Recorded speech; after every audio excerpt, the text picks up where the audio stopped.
नमस्कार आदाब। आइए ब्रो कराते हैं सबसे बड़ी और सबसे अहम खबर। जनपद मुजफ्फरनगर के लिए विशेष भी है खबर। हम आपको बता दें, जापान और भारत सरकार के बीच एक एग्रीमेंट हुआ था टीएसएस प्रौद्योगिकी के पायलट प्रोजेक्ट को लेकर, यानी कि भारत में अपशिष्ट जल प्रबंधन का किस तरह से निस्तारण हो, किस तरह से बनाया जाए। ये एक पायलट प्रोजेक्ट जो पूरा हो चुका है। ये अनुबंध श्री राम कॉलेज मुजफ्फरनगर नगर पालिका और जापान सरकार के बीच हुआ था। अब जापान सरकार मुजफ्फरनगर पालिका को इसे सौंपना चाहती है। हैंड ओवर सेरेमनी जो ख़ास तौर से सेरेमनी होगी, उसका भी कार्यक्रम 21 जून को होना है। 21 जून को श्री राम कॉलेज के अंदर जापान के प्रतिनिधि भाग लेंगे और यहाँ पर प्रशासनिक अधिकारी भी मौजूद रहेंगे तथा वैज्ञानिक अपने इस योजना के बारे में विस्तार से चर्चा करेंगे, बताएंगे। इससे पूर्व भी आज सभागार श्री राम कॉलेज में विस्तृत जानकारी दी है।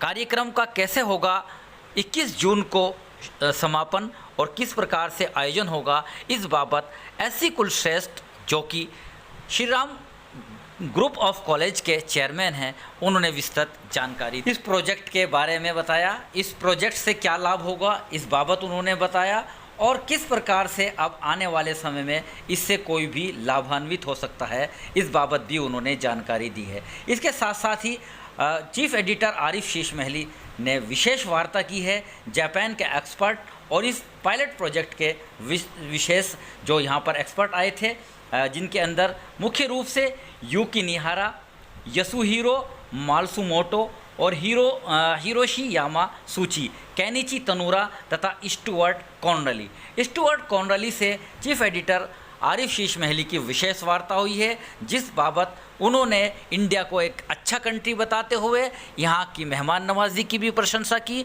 और किस प्रकार अपने क्लाइमेट को बचाया जाए, ऐसा भी संदेश उन्होंने दिया है। उन्होंने कहा कि पर्यावरण बचाना हम सबकी जिम्मेदारी है, किस प्रकार हम पर्यावरण को प्रदूषण से बचा सकते हैं। और दूसरी बात उन्होंने बताई है, आइए सीधा जीरो ग्राउंड से जान लेते हैं चीफ एडिटर आरिफ शीश महली से मिस्टर स्टुअर्ट की ज़बानी, जो कि जापान से ख़ास रूप से आए हैं। सुने उन्होंने क्या कहा उनके ख़ास सवालों के जवाबों में। आदाब, let us introduce the biggest news for the achievement of the Muzaffarnagar. The delegates of Japanese expert came India and the very biggest and achievements for Muzaffarnagar. TSS technology and first of all we welcome India, खास तौर से Muzaffarnagar, the which city of the love city Muzaffarnagar. Welcome to you. First of all, sir, please tell me what is the difference, the climate, Japanese and India? The difference? Oh boy. Well, certainly the food is very different. We really enjoy trying the foods here. Obviously, a climate is very different. What is your message for India? Favorite climate? Certainly climate change is a problem for the entire world. But as the difficulties and problems look like climate change, we need to be able to help ourselves. Water is part of that issue, and water treatment. Tell me the short TSS technology. Well, TSS is a decentralized wastewater treatment technology. So this is suitable for locations that are not connected to the source, locations on mountains or locations that are outside of the very populated centers. And it has various features. One is that it doesn't require any electricity. Are you satisfied with this pilot project? Yes, we're very satisfied with the results. Because of the pandemic, the pilot project was delayed for a couple of years, but throughout the implementation, we had the support of so the pilot went very smoothly. How much time to complete this? The original project period was 2.5 years. Because of the pandemic, the final was 5 years. Thanks a lot. Welcome once again. Arif Sheesh Mahli, Editor-in-Chief, Bar and Bench, and News in Today, Lucknow, Muzaffarnagar.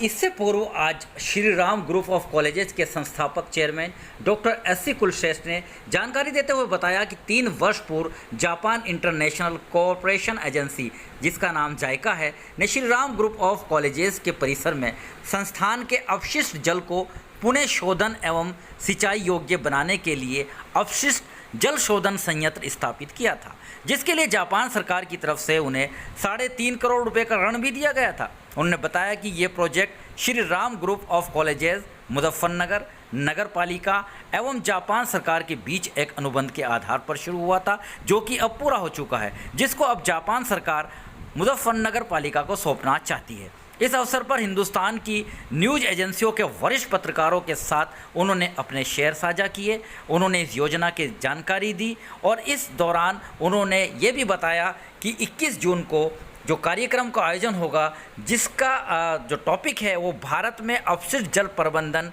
TSS प्रौद्योगिकी के pilot project के विषय पर international seminar का आयोजन किया जाएगा। इस मौके पर जो जीका है, international corporation agency, bill and Melinda Gates foundation और जापान के अन्य मान्यता कंपनियों के उच्च स्तर के अधिकारी और प्रतिनिधि संगोष्ठी में भाग लेने के लिए Shri Ram of group college में आ रहे हैं। जल संयंत्र को मुजफ्फरनगर पालिका बोर्ड को सौंप दिया जाएगा।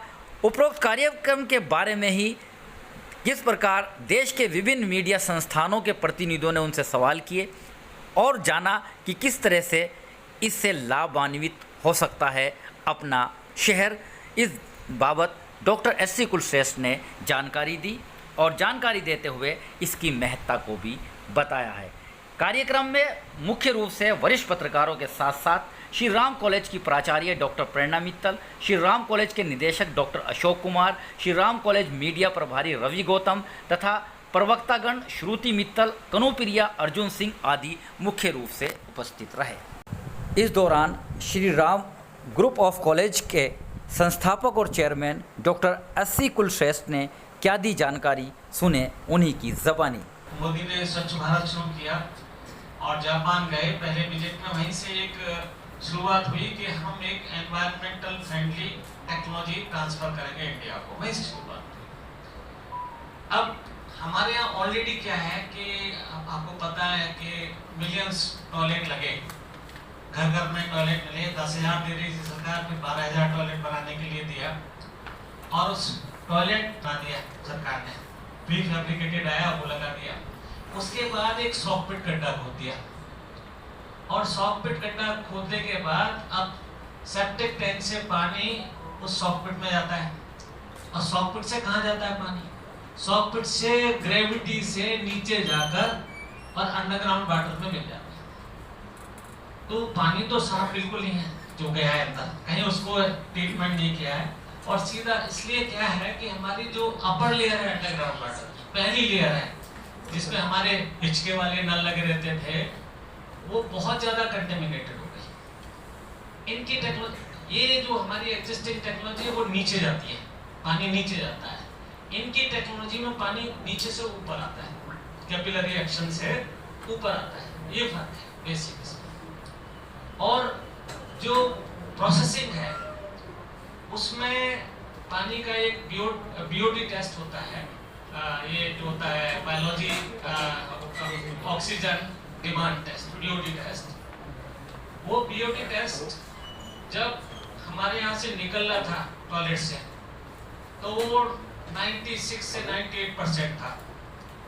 जब इनके प्लांट में हमने डालकर फाइनली बाहर निकला तो हार्डली 8 से 9% है मीटर तक ट्रांसपेरेंट है वाटर की। जैसे सिक्का डालेंगे तो 50 सेंटीमीटर अगर पानी है तो सिक्का साफ दिखाई देगा। तो इस तरह का प्लांट लगाया गया और इन्होंने ये देखा उसको इतना टाइम क्यों लगा।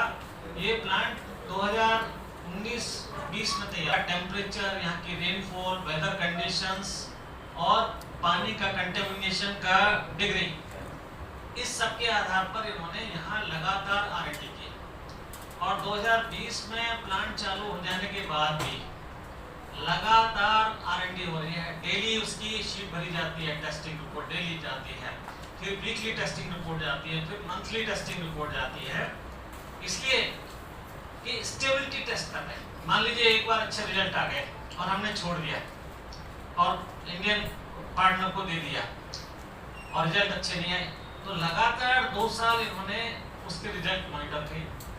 जब 2 साल हमारा प्लांट बिल्कुल ठीक चल गया तो कल उसका इन्होंने एक सेलिब्रेशन रखा है, उसमें एक सेमिनार रखा है इंडो जापान का, और उसमें जापान की 5 कंपनियां इसमें इन्वॉल्व थी, क्योंकि R&D प्रोजेक्ट था ये। 5 कंपनियां जापान की इन्वॉल्व थी प्लस जायका। जायका के बारे में बता दूं कि दुनिया में लार्जेस्ट फंडिंग एजेंसी है जायका, वर्ल्ड की लार्जेस्ट सिंगल फाइनेंशियल एड देने वाली agency Japan international corporation agency के भी प्रतिनिधि आ रहे हैं। और इन 5 कंपनियों के कितना ये वर्क आप अच्छा करते हैं, आपको ताज्जुब होगा। ये लोग 18 तारीख से यहाँ जमे हुए हैं और इनके टोटल मेरे ख्याल में 11 विजिट हुए हैं इस पूरे। अब सबकी नज़र 21 जून के उस विशेष कार्यक्रम पर लगी हुई है जहां पर इंटरनेशनल कॉन्फ्रेंस में विश्व के प्रमुख जापान के एक्सपर्ट पहुंचेंगे और जनपद मुजफ्फरनगर के प्रशासनिक अधिकारी भी मौजूद होंगे।